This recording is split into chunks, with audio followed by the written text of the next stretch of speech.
Battle Through the Heavens. By Heavenly Silkworm Potato. Kabanata 1136. Copper Plate. Hindi man lang naibuka ng nakapulang nakasuot na elder ang kanyang bibig bago nawala ang figure ni Xiaoyan sa hagdanan. Bagamat pinaghirapan niya ang presyo sa loob ng kanyang puso, naunawaan niya na ang makakatagal ng mas matagal ay makakakuha ng kalamangan sa transaksyong ito. Lahat sila ay mga karanasang manlalaro pagdating sa pagtatangkang maglaro ng husto. Bahala na kung sino ang maaaring kumulo hanggang sa hindi na makatiis ang kabilang partido. Ang taong iyon ang magiging tunay na panalo. Hindi nagulat si Xiaoyan sa katahimikan ng matandang lalaki na nakasuot ng pula. Kaya naman, hindi huminto ang kanyang mga paa. Sa halip, tumungo siya sa pinakamataas na palapag. May dalawang matandang lalaki na nakatayo sa pasukan ng hagdan patungo sa itaas na palapag. Ang dalawang taong ito ay may mga mukha na puno ng palakaibigang ngiti. Gayunpaman, ang mga damit sa kanilang mga katawan ay nagpapahiwatig na sila ay mga tao mula sa trade fair. Wala sa kanilang dalawa ang nakasuot ng alchemist badge sa kanilang dibdib. Gayunpaman, mula sa malawak at makapangyarihang daochi na kumalat mula sa kanila, kitang-kita na ang dalawang taong ito ay malakas na dalubhasa na daozang. Ang dalawang matandang ito sa una ay nagulat nang makita ang grupo ni Xiaoyan na naglalakad. Ang kanilang mga mata ay mabilis na kumislap sa badge sa dibdib ni Xiaoyan. Ang kanyang maliwanag na Tier 7 badge ay nagdulot ng pagtataka sa kanilang mga mata. Ito ay bihirang makahanap ng isang batang Tier 7 alchemist. Ang kanilang mga mata ay tumigil saglit kay Xiaoyan bago bumaling kay Yezong, ang Little Fairy Doctor, at Tian Wozunje. Bahagyang naningkit ang kanilang mga mata nang madaanan ang huling dalawa. Bagamat hindi nila maramdaman ang eksaktong lakas ng dalawang ito, naunawaan nila na ang dalawang ito ay nakakatakot na pag-iral na sumulong sa klase ng Daozun. Hihihi. Importanteng mga bisita, balak mo bang magtungo sa itaas na palapag? Sa dalawa, ang matanda na nakasuot ng dilaw na damit ang nanguna sa paghakbang. Pinagsalikop niya ang kanyang mga kamay at nagtanong ng may magalang na ngiti. Ngumisi si Xiaoyan, pinagsalikop ang kanyang mga kamay, at tumango. Mukhang hindi pamilyar ang iilan sa inyo. Dapat ito ang unang pagkakataon na pumunta kayo sa Alchemist Trade Fair na ito, tama ba? Nakangiting tanong ng matanda na nakasuot ng dilaw na damit. Bakit? Hindi ba dapat regular ang isa para makaakyat? Nagtaas ng kilay si Xiaoyan at nagtanong. Hihihi. Marunong talaga magbiro si Sir. Ang matandang ito ay random na tanong lang. Pakisundo ako kung gusto mong pumunta sa itaas na palapag. Mabilis na umiling ang matanda na nakadilaw na damit nang marinig ang kanyang sagot. Bagamat siya ay medyo malakas, ang mga makapasok sa itaas na palapag ay pawang mga hindi pangkaraniwang tao. Natural na ayaw niyang masaktan sila.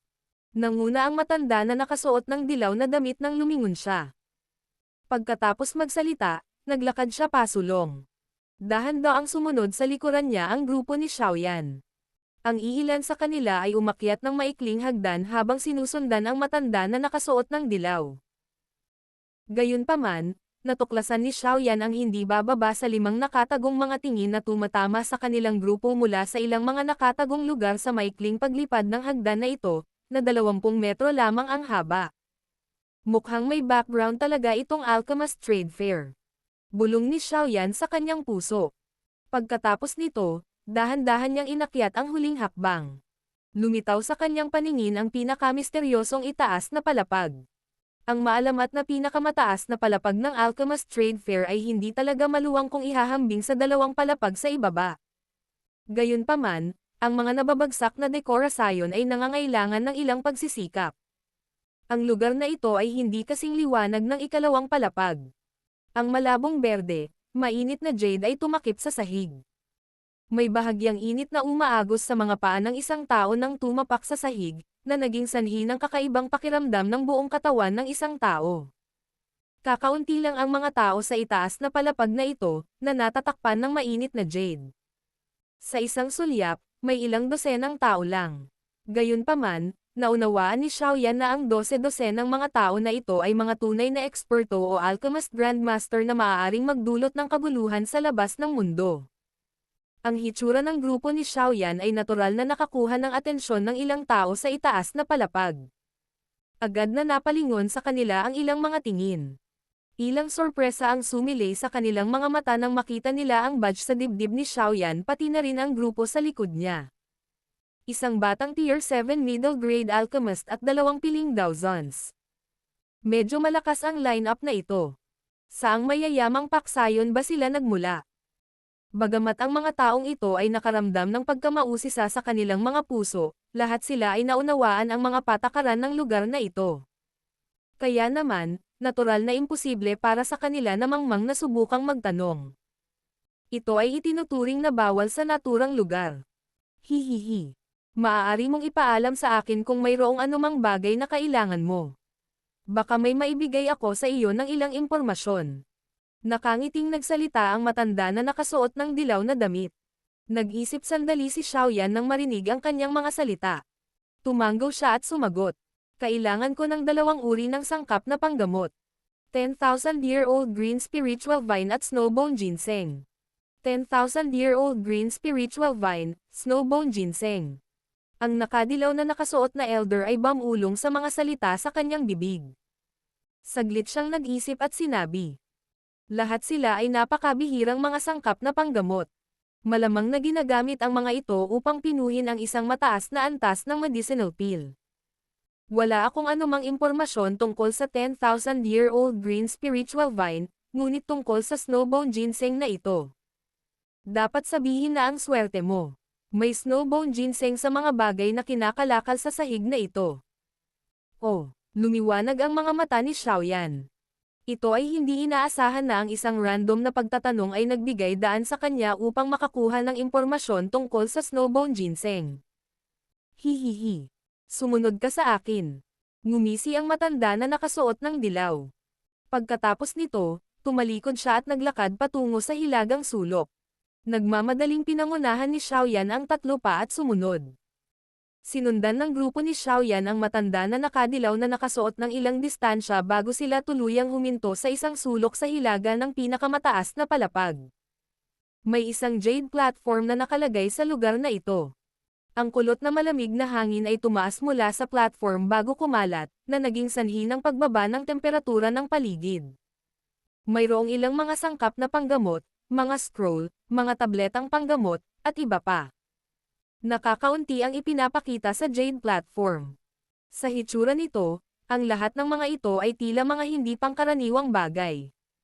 Napakaraming tao ang nagtipon sa palibot ng Jade Platform. Maliwanag, medyo interesado sila sa mga bagay dito. Ang mga mata ni Xiaoyan ay lumukso sa ibabaw ng Jade Platform at huminto sa may kulay abong katawan ng matandang lalaki sa likod nito. Ang matandang ito ay palpak ang pananamit. Puno ng katamarin ang kanyang mukha habang nakayuko sa Jade Platform. Hindi niya pinansin ang mga nakapaligid na nagmamasid at walang pakialam sa kanyang tainga. Hihihi. Old yan. Medyo maganda ang negosyo mo ngayon, di ba? Ang matanda na nakasuot ng dilaw na damit ay sumiksik sa gilid ng platapormang bato habang nakangiti at tinanong ang matanda na may buhok na kulay abo, palpak. Mag-anden sa puwet mo. Ang mga taong ito ay tumitingin lamang, ngunit hindi bumibili. Sinasabi pa nga nila na ang mga bagay na ito ay masyadong mahal. Kung sa tingin nila ay masyadong mahal ang mga ito, maaari silang magtungo sa ibabang palapag upang mamili. Nagbiro siya ng laway sa lupa nang hindi inaalagaan ang kanyang imahe. Ang mga tao sa paligid ay medyo nahiya nang marinig ang kanyang mga salita. Gayunpaman, ang ganitong uri ng trade fair ay hindi isang angkop na lugar upang makipagtalo sa kanya. Kaya naman, awkward lang silang makaalis. Nagulat si Xiaoyan sa inasta ng matandang lalaking ito na palpak. Lumipat ang kanyang tingin sa dibdib ng kabilang partido. Mayroon ding Tier 7 badge doon. Gayunpaman, ito ay isang badge na may mataas na grado sa badge. Maliwanag, ang kabilang partido ay isang Tier 7 high-grade alchemist. Mister, ito ang snowbone ginseng na kailangan mo. Gayunpaman, ang mga bagay na ibinebenta ng old yan na ito ay lahat ay medyo mahal. Sa makatuwid, dapat kang maging handa sa pag-iisip. Itinuro ng matanda na nakasuot ng dilaw na damit ang kanyang daliri sa jade platform kung saan may malamig na hangin. May isang jade box doon. Sa loob ng jade box ay may isang Snow White, bone-like ginseng. Nakatuon ang tingin ni Xiaoyan sa Snow White ginseng. Dahan-dahan siyang tumango ilang sandali pa. Mula sa hitsura ng glow na bumubuo sa itaas ng ginseng, ito ay dapat na ang snowbone ginseng. Hindi na kailangang tumingin. Walang pekeng umiiral dito. Gusto mo bang bilhin ito? Ang palpak at matandang lalaki ay sumulyap kay Xiaoyan. Bahagyang huminto ang kanyang tingin sa badge sa dibdib ni Xiaoyan. Kung gusto mong makakuha ng snowbone ginseng, ang presyo ay isang tier 7 high-grade medicinal pill. Bahagyang kumunot ang noo ni Xiaoyan nang marinig ito. Tier 7 high-grade medicinal pill. Ang taong ito ay nakapagbigkas ng mga ganoong salita. Itong matandang ginoo, maaaring mahalaga ang snowbone ginseng, ngunit ang medicinal pill na maaari nitong gamitin upang linisin ay isa lamang mataas na grade 7th tier pill. Bukod dito, iyon ay nasa paunang kondisyon na ito ay kumikilos kasabay ng iba pang mga bihirang sangkap na panggamot. Hindi ba't napakasobrang halaga na hanapin ang halagang ito para lamang sa snowbone ginseng na ito? Bahagyang ngumiti si Xiaoyan at nagtanong. Hihihi. Brat, mayroon ka talagang paraan sa mga salita. Gayunpaman, ang iyong mga salita ay makatwiran. Ang matandang ito ay actress ng isang hakbang, isang tier 7 sa gitnang baitang. Gayunpaman, ang paunang kondisyon ay kailangan mong uminom ng isang gamot na gusto ko. Tumawa ang palpak na matanda. Pagkatapos noon, nag-iba siya ng tono. Maliwanag, ang tinaguriang tier 7 high-grade pill na sinimulan niya ay sadyang sinusubukang lokohin ang iba. Tumango lamang si Xiaoyan nang marinig ang mga salitang ito.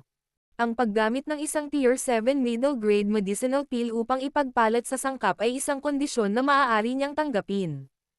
Siyempre, sa kabila ng kakayahang tanggapin ang kondisyong iyon, hindi agad pumayag si Xiaoyan sa mga tuntunin.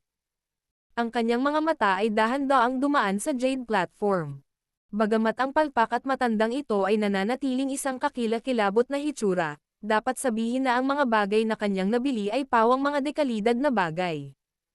Ang iba pang ilang pambihirang sangkap na panggamot na ipinakita ay naging sanhi ng hindi sinasadyang pakiramdam ni Xiaoyan na medyo hindi makapagsalita. Ang presyo ng mga panggamot na sangkap na ito ay malamang na hindi mas mababa kaysa sa snowbone ginseng.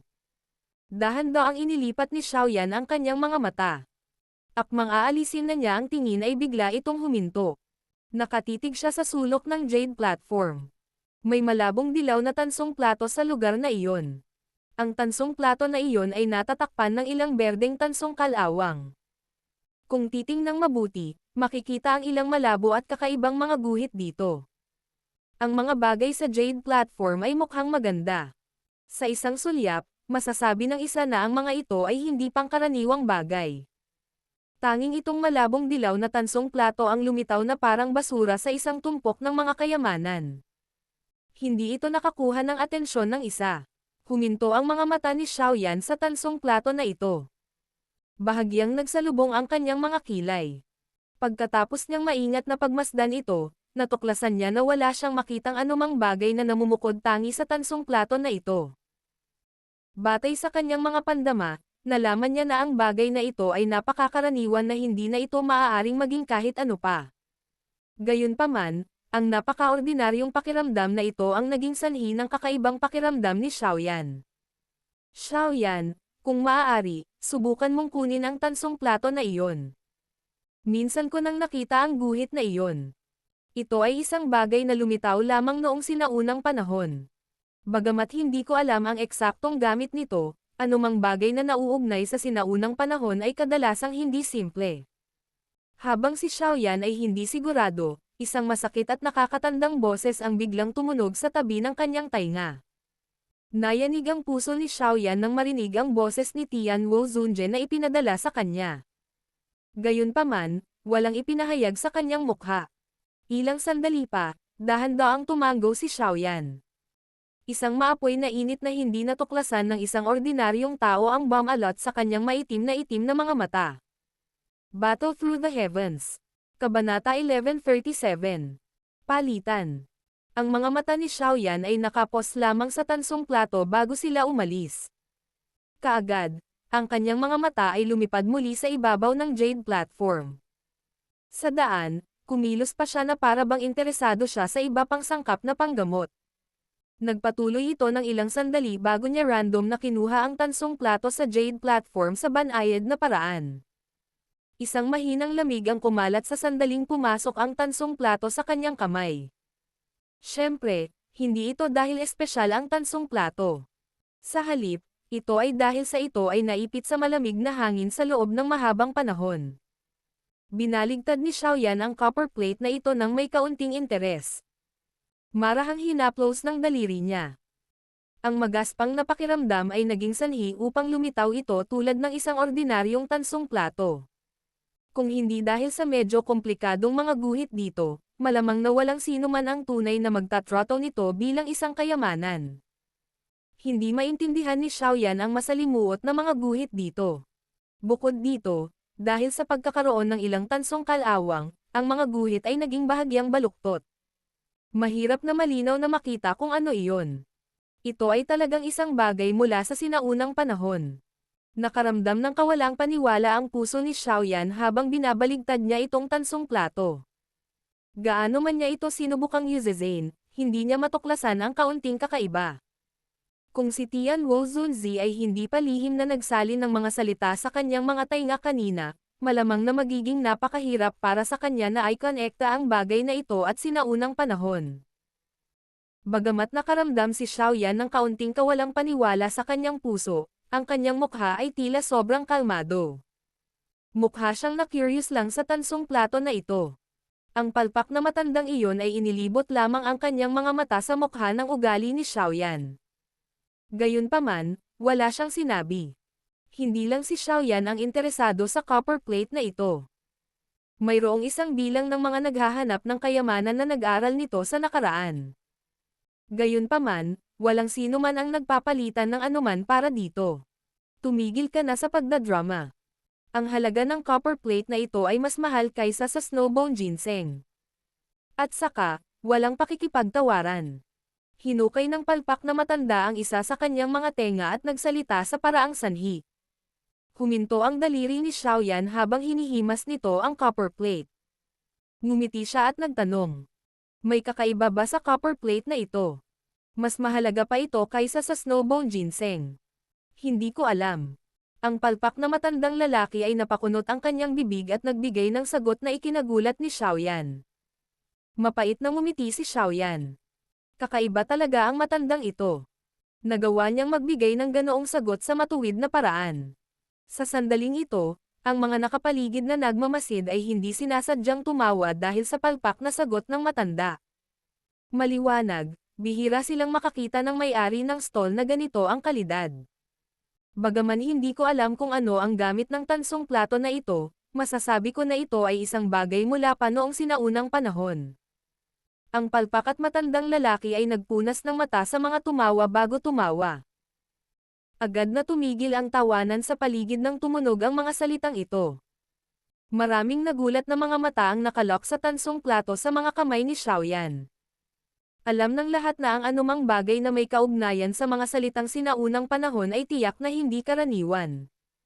Gayunpaman, nahirapan pa rin silang paniwalaan na ang ordinaryong tansong plato ay nauugnay sa sinaunang panahon. Kung ikukumpara sa sorpresa ng mga taong ito, hindi sinasadyang humigpit ang kamay ni Xiaoyan nang marinig niya ang mga salitang binibigkas ng palpak na matandang ito. Hindi inaasahan na ang matandang ito ay may matalas na mata. Kung hindi siya ipinaalam ni Tian Wuzunzi, hindi sana nag-aalala si Xiaoyan tungkol sa copper plate na ito. Sa hitsura nito, ang paningin ng palpak at matandang ito ay napakahusay. Hihihi. Maaari ko bang malaman kung ilang taon na si Mister na sigurado na ang bagay na ito ay may kaugnayan sa sinaunang panahon? Sumikip ang puso ni Xiaoyan, ngunit may ngiti pa rin ang kanyang mukha. Marahan niyang ibinaba ang tansong plato. Ibinaling niya ang kanyang mga mata sa palpak na matanda at nakangiting nagtanong. Ang pagguhit dito ay isang bagay na nakita ko sa ilang mga sinaunang libro. Gayunpaman, maaari mong kalimutan ang tungkol sa pagtatanong sa akin tungkol sa paggamit nito. Wala akong ideya. Ilalabas ko ba ito at ibebenta kung alam ko talaga kung ano ito? Umikot ang mata ng matandang lalaki at sumagot. Sa anumang kaso, naniniwala ako na ang bagay na ito ay nauugnay sa sinaunang panahon. Nasa iyo kung nais mong bilhin ito. Lahat ng naruroon ay nagpalitan ng tingin sa isa't isa sa mukha ng palpak na sagot ng matanda. Walang magawa silang umiling. Paano sila basta na lamang umaasa sa isang panig na pag-angkin niya? Hindi katakatakang walang ipinagpalit sa kabila ng mahabang panahon na nakaupo rito. Nakaramdam ng pananakit ng ulo si Xiaoyan sa mukha ng matandang ito. Lumilitaw na walang gumagana sa kanya. Pagkatapos magpakawala ng mapait na tawa, nagtanong si Xiaoyan. Ano ang gustong ipalit ng matandang mister sa tansong plato na ito? Isang Tier 7 high-grade medicinal formula. Tumawa ang palpak at matandang lalaki. Bihira lang na may interesado sa bagay na ito. Mapait na tumawa muli si Xiaoyan nang marinig ang gusto niya. Umiling siya, malungkot na sinulyapan ang tansong plato, at sinabing, napakamahal nito. Kahit na ito ay talagang tulad ng sinabi ni Mister at ang tansong plato na ito ay isang bagay mula pa noong unang panahon, maraming bagay ang naiwan mula pa noong sinaunang panahon. Kabilang sa mga ito ang mga ordinaryong bagay sa araw-araw. Ang pagguhit lamang na ito ay hindi sapat upang masuri ang halaga nito. Kalimutan mo na ito, ipapalit ko ang snowbone ginseng. Bumantong hininga si Xiaoyan. Kumuha siya ng bote ng jade mula sa kanyang storage ring at dahan-dahang inilagay sa jade platform. Sinabi niya, matandang mister, ito ay isang elemental heart pill. Tier 7 middle grade kung ubusin mo ito kapag pinipino ang isang pill, ito ay makakatulong sa pag-stabilize ng iyong isip, kaya, ito ay madaragdagan ang pagkakataon na matagumpay na magpino ng isang tableta kung gagamitin ko ito para ipalit sa snowbone ginseng, hindi ba? Ang elemental heart pill ay itinuturing na isang mahusay na pantulong na medicinal pill. Ito ay talagang epektibo para sa isang alchemist. Maraming mga alchemist ang nag-iisip ng mga paraan upang makuha ang kanilang mga kamay sa isang medicinal pill na may ganitong uri ng epekto bago simulan ang kanilang mga refinement. Pagkatapos ng lahat, ang mga bagay na pinakakinatakutan ng isang alchemist sa panahon ng pagpipino ay ang pagkagambala ng isang tao o ang hindi maituon ang kanilang isip. Sa ganitong uri ng medicinal pill, maiiwasan nila ang mga ganitong kaguluhan. Bukod dito, ang elemental heart pill ay itinuturing na nangungunang pagpipilian sa mga pantulong na gamot na ito. Ang aktwal na halaga nito ay mas malaki kaysa sa snowbone ginseng na ito. Kaya naman, hindi nag-alala si Xiaoyan na hindi ito tatanggapin ng makulit at matandang ito. Gaya ng inaasahan, isang sorpresa ang bumungad sa mukha ng palpak at matandang lalaki nang pumasok sa kanyang tainga ang mga salitang elemental heart pill. Mabilis niyang kinuha ang bote ng jade at ibinuhos ang puting-puting tabletang panggamot dito. Pagkatapos nito, inilagay niya ito sa ilalim ng kanyang ilong at buong lakas na sumangot. Ito talaga ang elemental heart pill. Agad na nagningning ang mga mata ng palpak na matanda matapos itong maingat na suriin. Malaking tulong ang elemental heart pill na ito sa mga alchemist. Maraming mga pagkakataon ang naganap kung saan sinubukan niya ang kanyang makakaya upang maghanda ng ilang pantulong na mga tabletang panggamot bago magpino ng isang tabletang panggamot. Gayunpaman, ang pinakamahusay na medicinal pill na maaari niyang pinuhin sa ganoong epekto ay ang Tier 7 na mababang grado. Ito ay hindi na siya ay walang kakayahan upang pinuhin ang isang mas mataas na grade medicinal pill. Sa halip, ito ay dahil wala siyang formula ng gamot para gawin iyon. Hihihi. Hindi naman masama. Brat, mapagbigay ka talaga. Maganda ang impresyon ko sa iyo. Nakangiti ang palpak at matandang lalaki habang nagsasalita. Isinilid niya ang medicinal pill sa kanyang storage ring. Pagkatapos noon, medyo nag-iinit ang kanyang mga mata habang nakatingin kay Xiaoyan. Ngumisi si Xiaoyan. Kinuha niya ang jade box na may snowbone ginseng mula sa jade platform at inilagay ito sa kanyang storage ring. Pagkatapos nito, tumalikod siya na may balak na umalis, nang hindi nakita ang nagninangas na mainit na mga mata ng matanda. Hoy! Teka! Ang palpak at matandang lalaki ay nagmamadaling sumigaw. Hindi na siya nakatiis pa nang makita niyang papaalis na si Xiaoyan. Bakit? Nilinggan ni Xiaoyan ang kanyang ulo at tiningnan ang matandang lalaki na may pagdududa. Hihihi. Munting kapwa, hindi mo ba gusto itong tansong plato? Isinusumpa ko sa iyo na ito ay tiyak na bagay mula sa sinaunang panahon. Itinuro ng palpak at matandang lalaki ang tansong plato sa jade platform habang siya ay nagsasalita ng buong sigasig. Sinulyapan ni Xiaoyan ang copper plate na tahimik na nakahiga sa jade platform at umiling. Medyo nanghihinayang niyang sinabi. Hindi ko kayang ipagpalat iyon. Walang handang kumuha ng Tier 7 high-grade medicinal formula. Pinagsalikop ng matandang lalaki ang kanyang mga kamay at tumawa. Kalimutan mo na ito. Atras ako ng isang hakbang. Ayoko ng Tier 7 high-grade formula. Basta't ipinagpalat mo ang medicinal formula ng elemental heart pill dito, ibibigay ko ito sa iyo. Ano ang sasabihin mo? Nagulat si Xiaoyan nang marinig niya ang kanyang mga salita. Nagaalangan ang mukha niya. Ang panggamot na formula para sa elemental heart pill ay maaaring hindi kasing halaga ng isang Tier 7 high-grade medicinal pill, ngunit ito ay nagkakahalaga din ng malaki. Ang paggamit nito para ipalit sa copper plate na ito ay medyo lumampas sa bottom line sa puso ni Xiaoyan. Xiaoyan, ipagpalat mo ito. Malamang na hindi ka matatalo. Ang bagay na ito ay talagang isang bagay mula sa sinaunang panahon. Kaya lang hindi alam ng matandang ito kung paano ito bubuksan. Ang mahinang boses ni Tian Wu Zunzi ay muling narinig sa tenga ni Xiaoyan nang siya ay nag-aalangan. Tumanggo si Xiaoyan sa kanyang puso nang marinig niya ang mensahe ni Tian Wu Zunzi. Ang mga karanasan ni Tian Wu Zunzi ay malayo sa kung ano ang maihahambing sa iba. Dahil ganito ang sinabi ni Tian Wu Zunzi, malamang na may kumpiyansa siya. Naisip ng makulit at matandang lalaki na medyo ayaw ni Xiaoyan nang makita siyang nananatiling tahimik. Agad siyang nagdikit ng ngipin at naglabas ng isa pang jade box sa kanyang storage ring. Nagpapahinga sa jade box ang isa pang snowbone ginseng. Bukod dito, mas maganda ang kulay nitong snowbone ginseng kaysa sa binili ni Xiaoyan kanina. Dahil kailangan mo ang snowbone ginseng, malamang na balak mong gamitin ito para pinuhin ang isang medicinal pill. Kung ibibigay mo sa akin ang medicinal formula para sa elemental heart pill, magdadagdag ako ng isa pang snowbone ginseng sa ibabaw ng copper plate na ito. Anong masasabi mo? Ang palpak at matandang lalaki ay nagsalita na may kaunting sakit.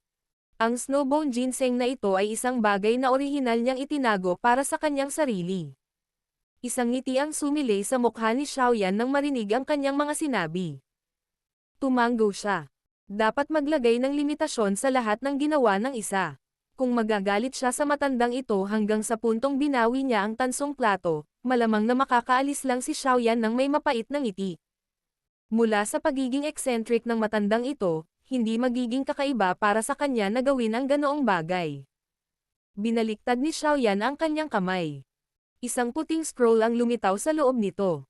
Pagkatapos nito, inihagis niya ang balumbon sa matanda, na nagmamadaling tinanggap ito. Napangiti si Xiaoyan nang makita ang nasa sabik na paraan ng palpak at matandang lalaki.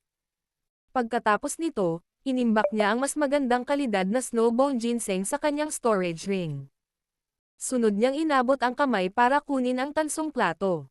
Biglang lumitaw ang isang purple na metal fan nang hahawakan na ng kamay ni Xiaoyan ang copper plate. Kasunod nito, mabilis nitong idiniin ang tansong plato na parang kidlat habang naglalabas ng malinaw na tunog. Kasabay nito, dahan-dahan ding napawi ang mahinang tawa. Hihihi. Itong kaibigan, ang tansong plato na ito ay nahadjap din ng aking paningin. Papayag ka bang makipaghiwalay dito? Unti-unting nawala ang ngiti sa mukha ni Xiaoyan nang lumitaw ang bentilador na kulay lila. Isang lamig ang bumalot sa kanyang maitim na mga mata. Battle Through the Heavens. Kabanata 1138. Profound Zuansek. Huminto ang mga mata ni Xiaoyan sa kulay purple na metal fan. Pagkatapos nito, dahan-dahan niyang ibinaling ang kanyang ulo. May isang binata na nakaputi ang damit na may mainit na ngiti sa likod ng pamaypay. Gayunpaman, ang ngiti na ito ay naglalaman ng nakakatakot na aura kahit gaano pa ito tingnan ng isa. Tatlong matandang lalaki ang nakatayo malapit sa likod nitong nakasuot ng puti, binata. Nilaybat ng mga mata ni Xiaoyan ang katawan ng tatlo bago sila tumigas. Ang dalawang matandang lalaki sa likuran ay may malawak at makapangyarihang aura. Ang kanilang lakas ay dapat umabot sa 8-star Daozang. Sa kabilang banda, ang matanda na nakatayo sa harapan ay naging sanhi ng pagtataka ng puso ni Xiaoyan. Dao Zun. Mukhang medyo tamad ang matanda na ito. Ang kanyang mga kamay ay ipinasok sa kanyang manggas, na tila katulad ng sa isang ordinaryong matandang lalaki. Gayunpaman, sa matalas na spiritual perception ni Xiaoyan, naramdaman niya na ang lakas ng taong ito ay umabot na sa klase ng Dao Zun. Ang biglaang interbensyon ng binata na nakasuot ng puti ay naging sanhi ng maraming nagulat na mga tingin ang naitapon mula sa paligid. Sumili ang gulat sa kanilang mga mata nang makita ang tatlong matandang lalaki na nakatayo sa likuran niya. Sa paraan ng pagdadala ng binata sa ganoong lineup, tila medyo malakas ang background ng grupong ito. Hihihi. Itong kaibigan. Maaari kitang bayaran ng doble sa halagang ibinigay mo. Gayunpaman, maaari mo bang ibigay sa akin itong tansong plato? Ngumiti kay Xiaoyan ang nakaputing damit at binata. Ang kulay purple na metal fan sa kanyang kamay ay mahigpit na nakaipit sa copper plate. Hindi siya nagpakita ng anumang senyales ng pagpapakawala nito. Nakatitig ang mga mata ni Xiaoyan sa binata na nakasuot ng puti. Ilang sandali pa, dahan-dahan siyang umiling at mahinang sinabi. Hindi. Pagkasambit ng mga katagang iyon, kinulat niya ang magkabilang daliri at marahang pinitik ang pamaypay na kulay lila sa paraang parang kidlat. Isang nakatagong puwersa ang biglang sumabog at inalog ang pamaypay hanggang sa tumabi ito. Pagkatapos nito, gumalaw ang kamay ni Xiaoyan na parang kidlat at hinawakan ang tansong plato. Ang biglaang pag-atake ni Xiaoyan ay naging sanhi ng bahagyang paglamig ng mga mata ng binata na nakasuot ng puti. Hindi man lang mabagal ang ganting atake ng binata. Pinitik ng daliri niya ang pamaypay niya. Sa tunog ng puff, bumukas ang pamaypay na kulay lila. Parang mga blades ang ibabaw ng fan sa kamay ni Xiaoyan. Pinutol ng matalim na aura na iyon ang mismong espasyo hanggang sa mabuo ang mga bahagyang crack lines. Hindi nagbago ang ekspresyon ni Xiaoyan dahil sa marahas na pagganti ng binata na nakasuot ng puti. Pinitik ni Xiaoyan ang kanyang daliri sa copper plate at bigla itong winalis. Ang kanyang daliri ay naging isang palad, na may dalang isang malawak at napakalakas na lakas habang ito ay marahas na nabasag sa pamaypay na kulay lila. Bang! Isang mababa at malalim na ingay ang umalangaw-ngaw sa sahig. Sa ilalim ng palad na ito, ang kulayubong metal na fan ay tila malakas na pumipindot sa jade platform. Bago pa ito maibalik ng binata na nakaputing damit, isang lumilipad na binti na puno ng lakas ang dumampi sa mukha ng lalaking nakasuot ng puti na parang binti ng isang nakasabit na antelope. Bahagyang lumubog ang mukha ng binata na nakaputing damit nang makita niya ang umaaray na binti ni Xiaoyan, na puno ng lakas. Gayunpaman, maaari lamang niyang ilabas ang metal fan sa sandaling ito. Muli siyang napaatras ng 2 hakbang bago iniwasan ang binti ni Xiaoyan. Brat, gaano ka pangahas? Ang 2 matanda sa likod ng nakaputing damit, binata, na may lakas na 8-star Daozang, ay lumubog ang mukha sa sandaling umatras ang binata. Naglakad sila pasulong at humarap sa binata. Parehong parang mga kuko ng agila ang kanilang mga kamay habang nakahawak sila sa mga balikat ni Xiaoyan. Sisalakay na sana silang dalawa nang dahan-daang lumitaw ang Little Fairy Doctor at Tian Wu Zunzi sa harap ni Xiaoyan na parang multo. Malamig na tumawa ang Little Fairy Doctor. Pinitik niya ang kanyang daliri at lumabas ang 2 butil ng kulay abong singaw. Mag-ingat ka. Ang mukhang tamad na matanda, na hindi na magitan, ay nagbago ang ekspresyon sa mukha nitong 2 patak ng ordinaryong kulay abo na singaw. Nakakuyom ang magkabilang kamay niya at pumikit ang espasyo hanggang sa tumigas. Pagkatapos nito, hinaranggan nito ang 2 tipak ng kulay abo na singaw. Bagamat nakaharang ang kulay abo na singaw, naroon pa rin ang mahinang amoy na pumasok sa butas ng ilong ng 2 matanda. Kaagad, ang Daoqi sa loob ng kanilang mga katawan ay nagiba-iba sa isang magulong paraan. Nagulat ang kanilang mga mukha habang nagmamadali silang umatras, pinipigilan ang pag-aalsa ng Daoqi sa kanilang mga katawan habang ginagawa nila iyon. Bakit? Balak mo bang agawin ito ng puwersa? Mahinang tanong ng Little Fairy Doctor. Sinulyapan niya ang binata at ang matanda na nakasuot ng puti at ang matandang binaluktot ang espasyo, matapos turuan ng leksyon ang natitirang dalawang matandang lalaki. Ang dalawang matandang lalaki ay napaatras ng mukhang tamad na matanda bago nila namalayan ang sitwasyon sa kanilang harapan. May lumalabas na malamig na pawis sa kanilang mga noo.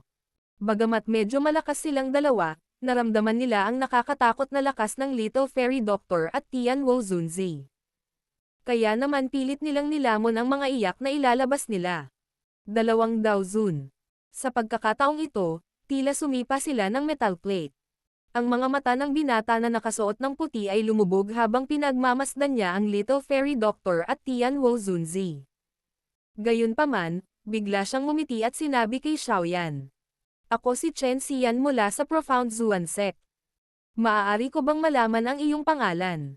Profound Zuan Sect. Isang ideya ang pumasok sa isip ni Xiaoyan nang marinig niya ang pangalang ito. Sa kasalukuyan, mayroon siyang pangunawa sa mga paksayon sa loob ng rehiyon ng Central Plains. Ang tinatawag na Profound Zuan Sect na ito ay nagtataglay ng makapangyarihang reputasyon. Ito ay hindi bababa sa mas mababa sa Ice River Valley. Bukod dito, mayroon pa itong mga bakas ng paglampas sa Ice River Valley dahil sa likod ng Profound Zuan Sect na ito ay ang kilalang Profound Sky Sect. Isa sa 2 kilalang sekta sa kontinente. Ang mga paksayon sa buong rehiyon ng Central Plains ay lubhang komplikado. Ang tinatawag na isang bulwagan, isang tore, 2 sekta, 3 lambak, 4 na pabilyon ay hindi ganap na masakop ang lahat ng paksayon sa Central Plains. Ang Central Plains ay walang katulad na malawak. Mayroong isang bilang ng mga paksayon na nagpapanatili ng mababang profile. Ang lakas na taglay ng mga paksayon na ito ay hindi mas mahina kaysa sa mga pangkat na nirerango maliban sa Hall of Souls at Peel Tower. Ang ilan sa mga nakatagong paksayon na ito, tulad ng Guklan, ay hindi maaaring maliitin ng Hall of Souls o ng Peel Tower. Mayroong 3 mas mababang sekta na kinokontrol ng Profound Sky Sect, tinawag sila ng kontinente na 3 mas mababang sekta. Ang Profound Zuan Sect na ito ay isa sa kanila. Ang lakas ng Profound Zuan Sect ay maihahambing sa kahit na isang paksayon tulad ng Ice River Valley.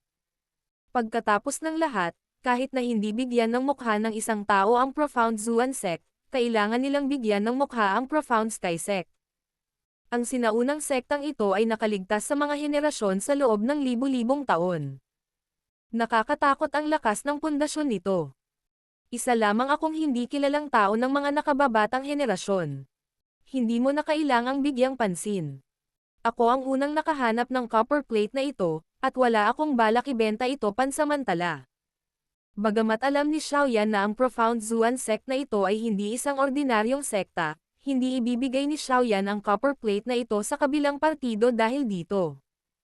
Hindi man lang siya natatakot sa Hall of Souls, lalo na itong Profound Zuan Sect. Isang mahinang kadiliman ang bumungad sa madilim na mukha ni Chen Xian nang sabihin ni Xiaoyan ang mga walang kwentang salitang ito. Agad siyang nagpakawala ng malamig na tawa. Bumaling ang tingin niya sa matandang lalaki na palpak. Dahil sa pagtitik ni Xiaoyan sa copper plate kanina, ang copper plate ay dumapo sa mga kamay ng matanda. Basta ibigay mo sa akin ang tansong plato, babayaran ko ang halagang doble sa kanya. Isang lamig ang bumungad sa mga mata ni Xiaoyan sa harap ng mga salita ni Chen Xian, na nagmumungkahi na siya ay mayaman at makapangyarihan. Ang taong ito ay talagang isang tao na nais ng 1 milya kung ang isa ay magbibigay sa kanya ng 1 pulgada. Nilero ng palpak at matandang lalaki ang tansong plato sa kanyang kamay. Tumingin siya kina Xiaoyan at Chen Xian na may kaunting interes. Ilang sandali pa, sa wakas ay ngumiti siya at inihagis ang tansong plato kay Xiaoyan sa harap ng mga mata ni Chen Xian. Sinabi niya, lahat ay dapat gawin sa maayos na paraan. Ang matandang ito ay hindi isang taong gagawa ng anumang bagay para sa pera. Dahil tinanggap ko na ang kanyang bagay, natural na hindi ako tatalikod at ibebenta ito sa ibang tao. Isang ngiti ang sumilay sa mukha ni Xiaoyan pagkatapos niyang matanggap ang copper plate. Itinaas niya ang kanyang mga kamay sa matandang lalaki at ngumiti habang sinasab. Salamat, matandang ginoo. Ang palpak na matandang lalaki ay nagwagayway ng kanyang kamay at sinabing, "Ito ang teritoryo ng Peel Tower. Talagang hindi ako naniniwala na may maglalakas loob na kumilos dito. Kalimutan ang tungkol sa Profound Zuan Sect. Kahit na pumunta rito ang isang miyembro ng Profound Sky Sect ngayon, kailangan pa rin nilang bantayan ang kanilang sarili." Isang pangit na ekspresyon ang bumungad sa masasamang mukha ni Chen Xian nang marinig niya ang mga salita ng palpak, matandang lalaki. Nanlamig ang kanyang mga mata habang nakatitig sa matanda. Pagkatapos nito, lumingon siya kay Xiaoyan at dahan-daang sinabi, "Ang isang karagdagang kaibigan ay katumbas ng isang karagdagang landas. Ang pananakit sa isang tao para sa isang bagay na hindi mo sigurado ay hindi makatwiran." Ngumiti si Xiaoyan. Inilagay niya ang copper plate sa kanyang storage ring sa harap ni Chen Xian. Pagkatapos nito, itinaas niya ang kanyang ulo at tumingin kay Chen Xian. Sinabi niya, "Pasensya na. Sa tingin ko hindi ako mapalad na maging kaibigan mo. Kailangan ko rin ang bagay na ito. Gayunpaman, kung may pasensya kang maghintay, baka ibigay ko ito sa iyo ng librera kapag napag-aralan ko na ito." Muling ikinulong ni Xiaoyan ang kanyang mga kamay sa matandang lalaki matapos magsalita. Sa wakas, itinaas niya ang kanyang paa at naglakad patungo sa hagdan.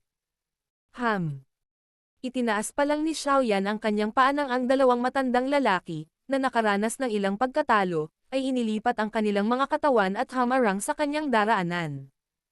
Ang ngiti sa mukha ni Xiaoyan ay dahan-daang binawi pagkatapos na harangin ang kanyang dinadaanan.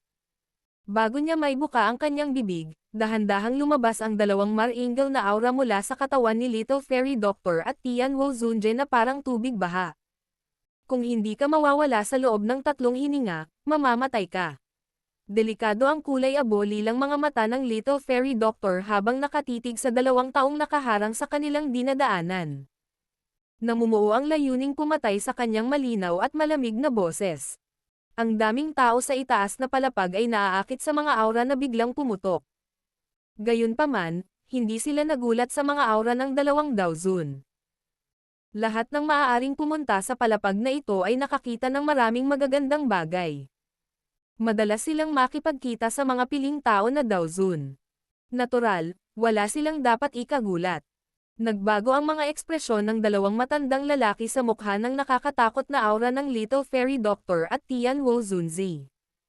Sa ilalim ng pressure na ito, sila ay mabilis na umatras. Ito ay dahil malabo nilang maramdaman na kung sila ay medyo mabagal, maaaring sila ay talagang nakahiga dito bilang 2 malamig na bangkay ngayon. Ang maitim na mga mata ni Xiaoyan ay bahagyang sumulyap sa 2 mapupulang matandang lalaki na mabilis na umatras. Pagkatapos nito, ibinaling niya ang kanyang ulo at tumingin kay Chen Xian sa gilid, na nakapikit ang kanyang mga mata. Nang magtama ang kanilang mga mata, sinabi ni Xiaoyan, "Huwag mo akong saktan. Kung hindi, hindi mo iiwan ang Peel Region na ito ng buhay. Magtiwala ka sa akin."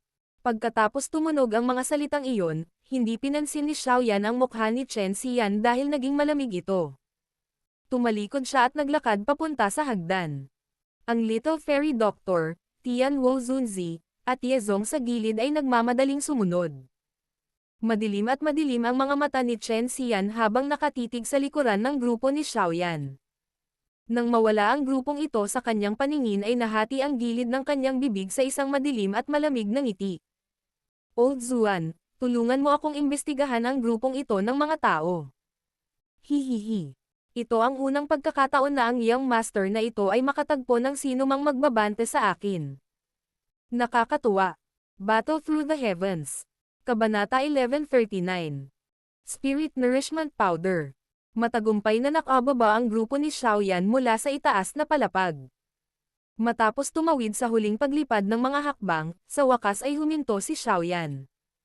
Nilinggan niya ang kanyang ulo, pinagmasdan ang nakasimangot na si Yezong, at hindi sinasadyang ngumiti. Tanong niya, nag-aalala ba si Elder Yezong sa grupong iyon? Tinanggaw ni Yezong ang kanyang ulo na may mapait na ngiti nang marinig ito. Antong hininga siya. Medyo malakas ang Profound Zuan Sect.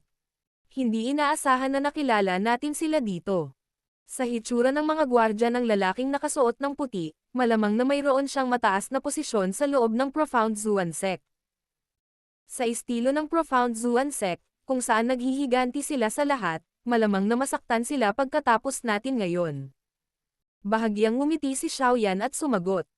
Ito ay isang bagay na wala tayong pagpipilian. Hindi mo kailangang labis na mag-alala. Tatanggap ako ng anumang taktika na gagawin niya. Ang kasalukuyang Xiaoyan ay nagtataglay ng kwalifikasyon na bigkasan ang mga salitang ito. Sa kanyang kasalukuyang lakas, hindi siya matatakot sa sinumang mababa sa antas ng isang Daozun kung siya ay ganap na sumabog. Bukod dito, kung talagang nabaliw siya at naghagis ng Extermination Fire Lotus, kahit isang elite na Daozun ay kailangang pansamantalang maghanap ng kanlungan. Bukod dito, may dalawang tunay na piling Daozun na kasalukuyang nasa tabi niya. Ang line-up at lakas na ito ay sapat na upang labanan ang ilang nangungunang pangkat na pangkat. Bagamat mahirap ang background ng Profound Zuan Sect, imposibleng ibigay ni Xiaoyan ang copper plate kay Chen Xian dahil sa kanyang karakter. Dahil hindi uurong ang magkabilang panig, tiyak na may mangyayaring salungatan. Nalaman ni Yezong na wala na siyang masabi pagkatapos marinig ang mga salita ni Xiaoyan. Matapos maranasan ang mga bagay mula sa huling pagkakataon, iniisip niya na si Xiaoyan ay nagtataglay ng isang malakas na background sa likod niya. Kung hindi, paano niya nagawang ibalik ang isang napakalakas na eksperto tulad ni Bing He? Natural na hindi alam ni Xiaoyan ang iniisip ni Yezong. Pagkababa niya ng hagdan, isang lap siya sa ikalawang palapag. Sa wakas, nakita niya ang stall na inookupahan ni Zinlan. Si Zinlan, na naiinip sa paghihintay ng isang mamimili na hahanapin siya, ay natuwa nang makita niya ang grupo ni Xiaoyan. Nagmamadali siyang tumayo. Paano ito? Ngumiti si Xiaoyan at nagtanong. Hihihi. Sumuko na ang matandang iyon sa wakas. Tumawa si Zinlan. Pagkatapos nito, ang kanyang magagandang mata ay bumaling sa matanda na nakasuot ng pulang damit, na nakatingin sa kanila mula sa di kalayuan. Mayroon bang iba pang mga pakinabang? Ngumiti si Xiaoyan. Nabigo ang matandang ito na makatiis. Wala. Ang 1,000-year-old green spiritual vine na binanggit mo ay isang napakabihirang gamot na sangkap. Marami na akong tinanong mula sa lugar na ito, ngunit wala ni isa sa kanila ang mayroon nito. Umiling si Zinlan habang walang magawang sumagot. Tumanggo si Xiaoyan. Hindi siya nagulat sa resultang ito. Pagkatapos ng lahat, ang 1,000-year-old green spiritual vine ay talagang napakabihirang. Higit pa rito, ang bagay na ito ay isang bagay na kailangan ng isa kapag nililinis ang ilang mataas na antas ng mga tabletang panggamot. Kahit na ang ilang mga tao ay nagmamay-ari ng bagay na ito, bihira ang sinumang handang ipagpalit ito sa iba pang mga bagay. Kinuha ni Xiaoyan si Zinlan para mag-empake. Pagkatapos nito, tumalikod siya at naglakad papunta sa matanda na nakasuot ng pulang damit, na may mapait na ngiti. Ngumisi si Xiaoyan sa matanda at naglabas ng bote ng jade mula sa kanyang storage ring. Huwag mong sabihin na ako ang naging dahilan ng iyong pagkalugi. Ito ay isang elemental heart pill. Gagamitin ko ito para ipalit sa iyong blood essence demon fruit. Mas marami kang nakuha sa transaksyong ito. Nawala ang mapait na ngiti sa mukha ng matanda na may pulang damit nang marinig na ang tabletang inilabas ni Xiaoyan ay ang elemental heart pill. Nagtataka niyang pinagmasdan ito bago tumanggo bilang nasisiyahang paraan. Kung mayroon ka pang blood essence demon fruit, 10,000-year-old green spiritual vine, o snowbone ginseng, maaari kang pumunta sa Yemanor sa Hilaga para hanapin ako. Kukunin ko silang lahat. At saka, ang presyo na iaalok ko ay tiyak na magiging kasiyahan mo. Random na kinuha ni Xiaoyan ang jade box mula sa crystal platform at hinawakan ang demon fruit. Isang creamy na pakiramdam ang kumalat mula sa dulo ng kanyang daliri. Saka lamang siya tumanggo at inilagay ang gamit sa kanyang storage ring. Sabay ngiti niya sa mga salitang iyon. Ang matanda at nakasuot ng pulang damit ay ngumiti din at tumanggo nang marinig ang mga salita ni Xiaoyan. Malaking tulong ang elemental heart pill sa isang alchemist. Bukod dito, medyo mahirap na pinuhin ito. Kahit na ang ilang mga alchemist na nakarating sa 70-year na gitnang baitang ay may mababang tsansa na magtagumpay sa pagpino ng gamot na ito. Ito ang dahilan kung bakit napakamahal ng elemental heart pill.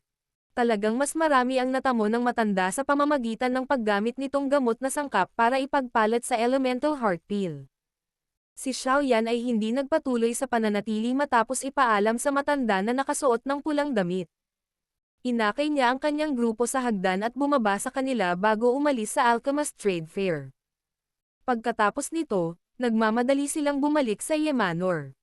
Kinakabahang kinuha ni Xiaoyan si Yezong at ang iba pa upang isara ang pinto ng asyenda pagkatapos bumalik sa Yemanor. Dinala niya si Tian Wu Zunje at ang Little Fairy Doctor sa isang silid pagkatapos noon. Napapaligiran silang tatlo sa isang mesa sa loob ng isang kwarto. Nakapatong sa mesa ang kakaibang copper plate na nakuha nila kanina. Ang tansong plato ay dilaw-dilaw ang kulay. Maraming kulot na earthworm, berdeng kalawang ang nakatikip sa ibabaw. Ang tansong kalawang na ito ay nabura at natakpan ang ilan sa mga guhit sa tansong plato. Matandang Ginoong Yao, sigurado ka bang ang bagay na ito ay katumbas ng halaga ng medicinal formula ng elemental heart pill? Tinitigan ni Xiaoyan ang tansong plato na ito na hindi na makikitang karaniwan. Gumamit na siya ng iba't ibang pamamaraan dito. Maging ang mga guhit sa tansong plato ay maingat niyang kinopya. Gayunpaman, hindi pa rin niya nakuha ang kahit katiting na impormasyon mula sa copper plate. Nakangiti si Tian Wu Zunzi habang pinagmamasdan si Xiaoyan, na nauwi nang walang dala sa kabila ng paggamit ng iba't ibang taktika. Nagpakawala siya ng dalawang tawa at sinadya niyang sinabi sa hindi maarak na paraan. Brat, kung napakadaling ay ando ang sekreto dito, sa tingin mo ba ay magkakaroon ka ng pagkakataong matamasa ang mga benepisyo nito? Hindi sinasadyang ngumiti si Xiaoyan nang marinig niya ang mga salita ni Tian Wu Zunzi.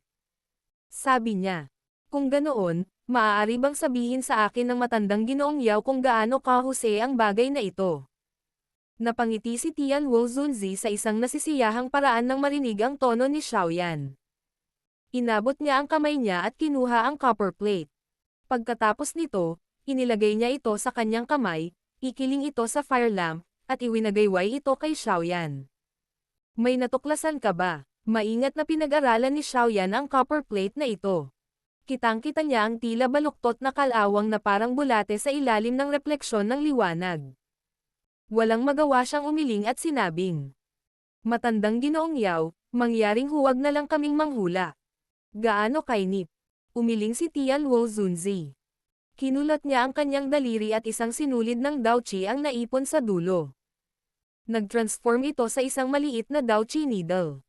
Pagkatapos nito, kinokontrol ni Tian Wu Zunzi ang sobrang siksik na Daochi na karayom at maingat na ipinasok ito sa kulay berdeng tansong kalawang sa ibabaw ng copper plate. Sa ilalim ng maingat na pagtanggal ni Tian Wu Zunzi, ang berdeng kulay na tansong alikabok ay nagsimulang dahan-dahang bumagsak at dumapo sa ibabaw ng mesa. Si Xiaoyan at ang Little Fairy Doctor ay pinanood ang ginawa ni Tian Wu Zunzi. Nagkaharap sila. Pareho silang naliligaw. Hindi pinansin ni Tian Wu Zunzi ang dalawang nawawalang tupang ito.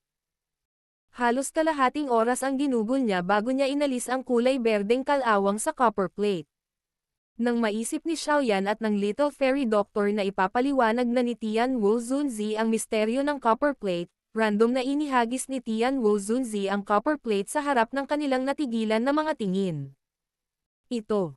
Napaawang ang sulok ng bibig ni Xiaoyan nang makita niya ang ginawa ni Tian Wu Zunzi. Hindi talaga maintindihan ni Xiaoyan kung ano ang nilalaro niya. Maaaring malakas kayong dalawa, ngunit kulang talaga ang karanasan ninyo. Inangat ni Tian Wu Zunzi ang kanyang ulo at walang magawang umiling nang makita niya ang mga ekspresyon ng dalawa pa. Pagkatapos nito, ikinulong niya ang kanyang palad at isang puwersa ng pagsipsip ang ibinubuga. Ang kulay berdeng tansong kalawang ay hinayla sa kanyang palad. Pagkatapos nito, pinagsama ito sa isang berdeng kulay na bola na kasing laki ng hinlalaki. Ang tunay na sikreto ay hindi namamalagi sa tansong plato. Sa halip, ito ay may linya na ito na walang kapansin-pansing tansong kalawang. Paano mo magagamit lamang ang sentido komon upang mahihinuha ang isang bagay mula sa sinaunang panahon? Pinitik ni Tian Wu Zunzi ang kanyang daliri at itinapon ang kulay berdeng tansong kalawang kay Xiaoyan. Sabi niya, gamitin ang Heavenly Flame para sunugin ito. Gusto ko ring makita kung ano talaga ang nasa loob. Maingat na tinanggap ni Xiaoyan ang berdeng tansong bola. Sinulyapan niya ito bago nagpatawag ng kumpol ng jade green na apoy na may medyo pagdududa. Pagkatapos nito, winalis niya ang kulay berdeng tansong bola sa apoy. Matapos ang pagkasunog na ito, sa wakas ay natuklasan ni Xiaoyan ang ilan sa mga natatanging aspeto ng tansong kalawang na ito. Nalaman niya na ang tansong bowl ang ito ay hindi nagpapakita ng anumang bakas ng pagkatunaw gaano man kataas ang temperatura ng jade green na apoy. Talagang meron dito. Tahimik at masayang sumigaw si Xiaoyan sa kanyang puso. Nagmamadali niyang itinaas ang temperatura. Nagpatuloy ito ng mahigit 10 minuto bago nagsimulang magpakita ng mga senyales ng pagkatunaw ang kulay berdeng tansong bola. Sa pagtaas ng pagkatunaw ng bowl ang tanso, biglang natuklasan ni Xiaoyan ang unti-unting pagbabago sa berdeng kulay sa bowl ang tanso. Ang maliliit na piraso ng dilaw na alikabok ay tahimik na nahulog mula sa natutunaw na tanso ng paunti-unti. Sa wakas, sila ay nanatiling suspendido sa loob ng apoy. Sila ay kumikislap tulad ng mga espiritu, na nagpapahiwatig na sila ay puno ng isang siksik na espiritualidad. Unti-unting bumagsak ang malabong dilaw na dust specks. Makalipas ang halos 2 minuto, tumigil sila sa pagbagsak. Ang tansong bowl ang iyon ay nawala sa sandaling iyon matapos ang lahat ng alikabok ay nahulog. Kasunod ng paglipol ng bowl ang tanso, 5 piraso ng maputlang dilaw na alikabok ang nanatiling nakabitin sa loob ng apoy. Sila ay kumikislap at tila na puno ng isang espiritual na ningning. Walang ibang pagbabago gaano man ang apoy na nasunog. Ito ba? Nagulat ang mga mata ni Xiaoyan nang makita niya ang 5 dilaw na butil ng alikabok sa loob ng apoy. Nakaramdam siya ng kaunting pagkawala. Malinaw na hindi sila mga bagay na nakilala niya.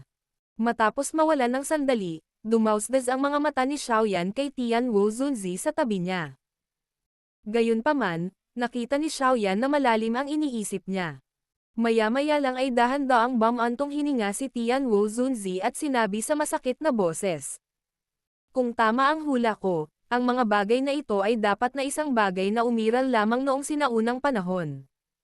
Spirit Nourishment Powder. Hihihi. Tama na magtiwala sa matandang ito. Munting kapwa, kung ihahambing mo ang bagay na ito sa isang Tier 7 middle grade medicinal formula, ikaw ang nakakuha ng malaking halaga.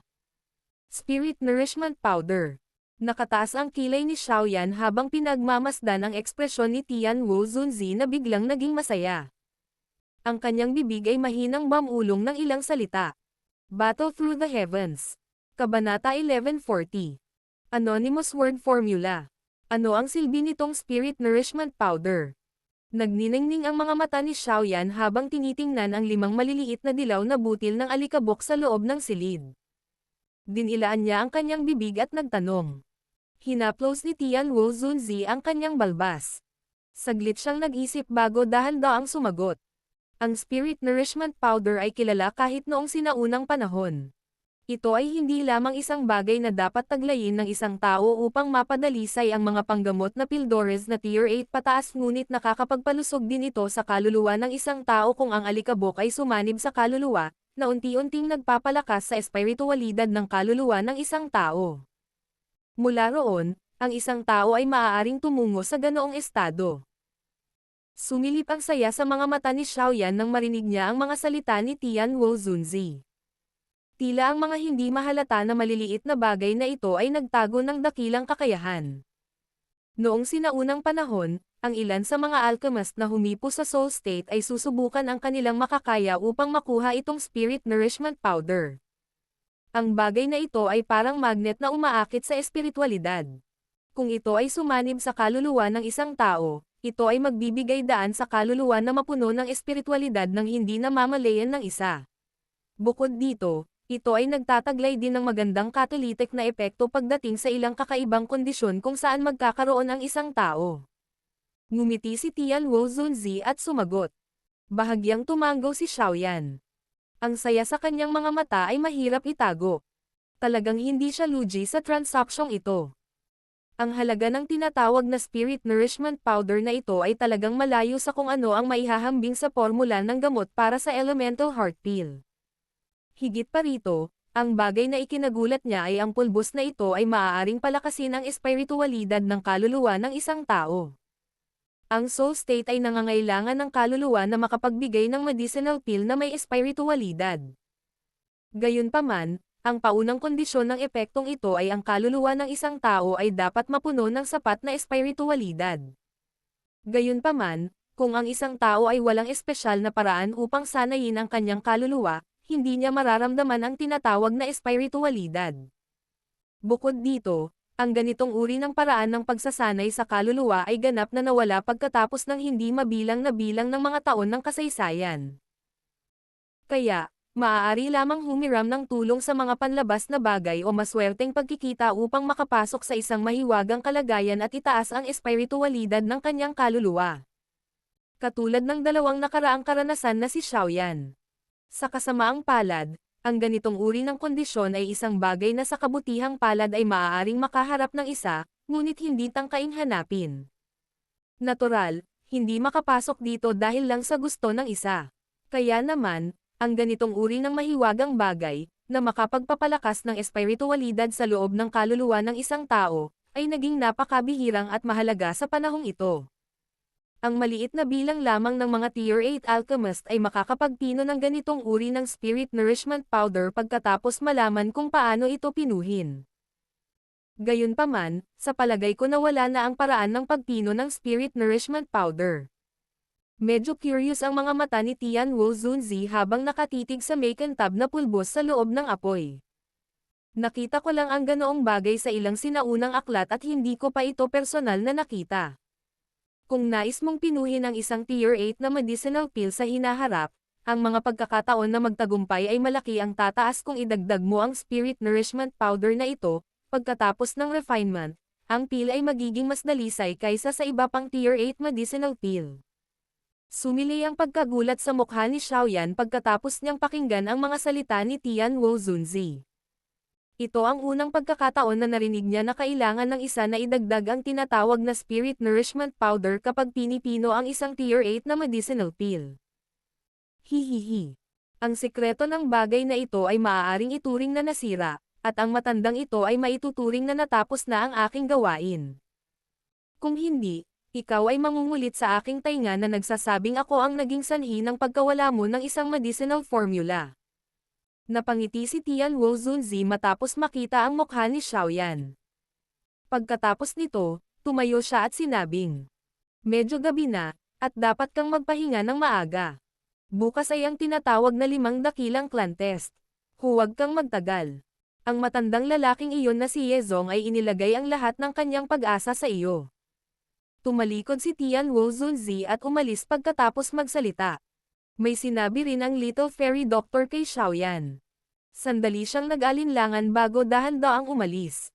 Nakangiti si Xiaoyan habang pinagmamasdan silang dalawa na lumabas ng kwarto. Bumalik ang kanyang mga mata sa 5 maputlang dilaw na piraso ng alikabok sa loob ng apoy sa kanyang harapan. Pagkaraan ng ilang saglit na pag-iisip, sa wakas ay hindi na niya napigilan ang pagkumpas ng kanyang kamay. Isang soul nourishment powder ang tumakas mula sa apoy ni Xiaoyan at nanatiling nakabitin sa kanyang harapan. Dahan-daang ipinikit ni Xiaoyan ang kanyang dalawang mata pagkatapos titigan itong spirit nourishment powder. Habang nakapikit ang mga mata niya, biglang may sumipsip na puwersa. Ang lakas ng pagsipsip na ito ay naging sanhi ng makintab, maputlang dilaw na batik na mag-transform sa isang maliit na sinag ng liwanag na tumama sa noo ni Xiaoyan bago ito tuluyang nawala.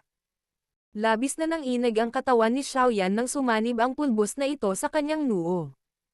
Biglang sumikip ang mukha niya nang lumabas sa ulo niya ang mahinang sakit. Kumunat ang noo ni Xiaoyan. Tiniis niya ang mahinang sakit na nararamdaman. Batay sa kanyang sentido, ang spirit nourishment powder ay parang isang bala habang walang awa nitong inatake ang kanyang kaluluwa bago tumagos dito.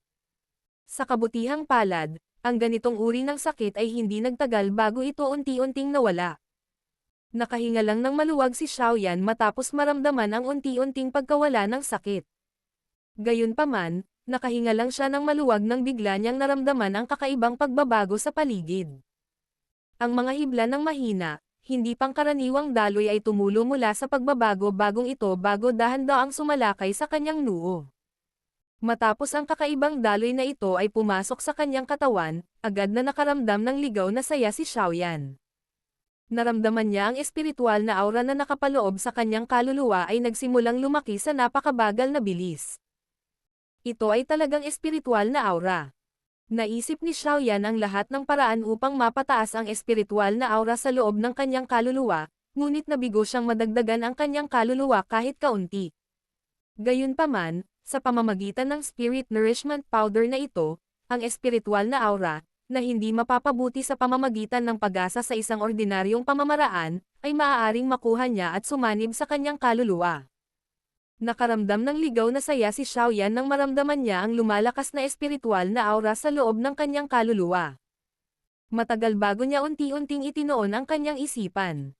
Pagkatapos niyang kumalma, malabong lumitaw sa kanyang isipan ang isang maputlang dilaw na alikabok ng liwanag.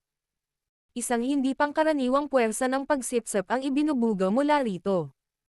Ang ganitong uri ng puwersa ng pagsipsip ay mahina, ngunit tila nagtataglay ito ng kakaibang lakas na kumukuha ng espiritual na enerhiya, na walang magawa ang maraming eksperto, mula sa paligid.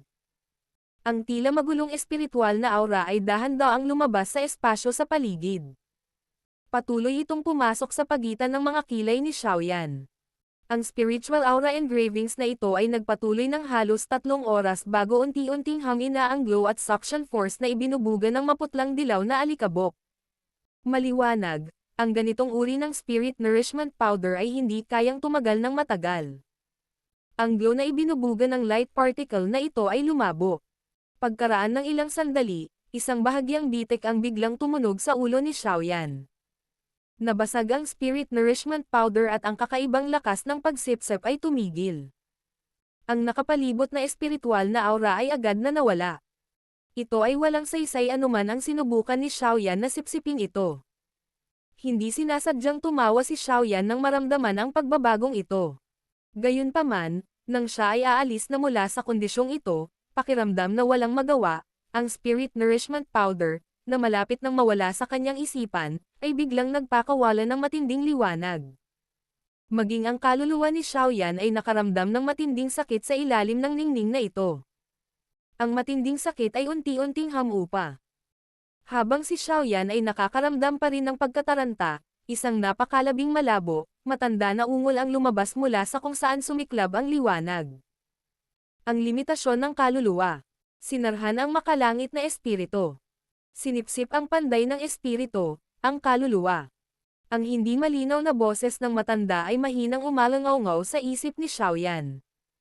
Ito ay lumitaw na parang mga sagradong salita, na nagiging sanhi ng isang pakiramdam na parang ulirat.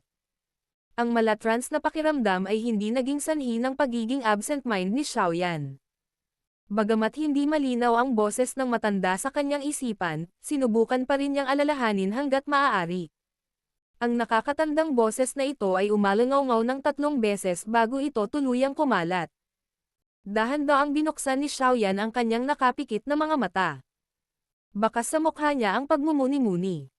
Ito ay bulong-bulungan na ang ilang mga eksperto ay maaaring mag-iwan ng isang espiritual na imprint sa ilang mga bagay. Kung nahulaan ko ng tama, ang nakakatandang boses na iyon mula kanina ay dapat na naiwan ng isang eksperto mula pa noong unang panahon. Gayunpaman, dahil sa napakaraming oras na lumipas, ang boses ay naging malabo. Mahinang bulong ni Xiaoyan sa kanyang sarili. Ang limitasyon ng kaluluwa. Sinarhan ang makalangit na espiritu. Sinipsip ang panday ng espiritu, ang kaluluwa. Sumimangot si Xiaoyan at mahinang bamulong. Ilang sandali pa, naisip niya.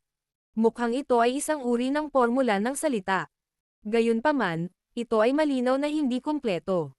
Iniisip ko kung para saan ito ginagamit. Saglit na nag-isip si Xiaoyan at hindi nagtagumpay. Hindi niya maiwasang mapailang na walang magawa.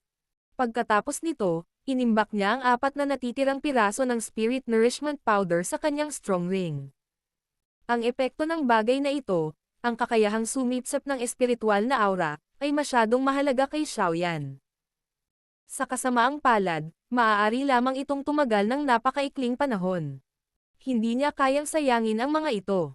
Kaya naman, hindi niya ito madaling gamitin. Pagkatapos ng lahat, maaaring kailanganin niya ang mga bagay na ito upang madagdagan ang kanyang pagkakataon na magtagumpay kapag napino niya ang mga tabletang panggamot sa hinaharap. Marahang napabuntong hininga si Xiaoyan habang naka-cross-legged sa kama. Pagkatapos noon, dahan-dahan niyang ipinikit ang kanyang mga mata. Bahagya ding gumalaw ang bibig niya habang ginagawa iyon. Kung makikinig ng mabuti, matutuklasan ng isa na ibinubulong ni Xiaoyan ang word formula na nakuha niya mula sa spirit nourishment powder kanina. Isang mahina at hindi malinaw na tunog ang dahan-daang umalangaw-ngaw sa paligid ng silid. Nagpatuloy ito ng kalahating oras bago ang kalmadong loob ng silid ay nagsimulang bumuo ng hindi pangkaraniwang ripple. Swoosh! Biglang bumukas ang mahigpit na nakapikit na mga mata ni Xiaoyan nang nabuo ang ripple na iyon. Puno ng gulat ang mukha niya. Ilang sandali pa, naramdaman niya ang presensya ng espiritual na aura sa kanyang paligid. 2 beses pa lang nangyari sa kanya ang ganitong bagay nang pumasok siya sa kakaibang kondisyon noon. Gayunpaman, nakatitiyak si Xiaoyan na hindi siya nakapasok sa ganoong uri ng kondisyon kanina. Napakunot ng noo si Xiaoyan. Ilang sandali pa ay bigla niyang ikinuyom ang kamay niya. Isang nakakasilaw na kislap ang bumungad sa kanyang maitim na mga mata. Dahil ba ito sa formula ng salita?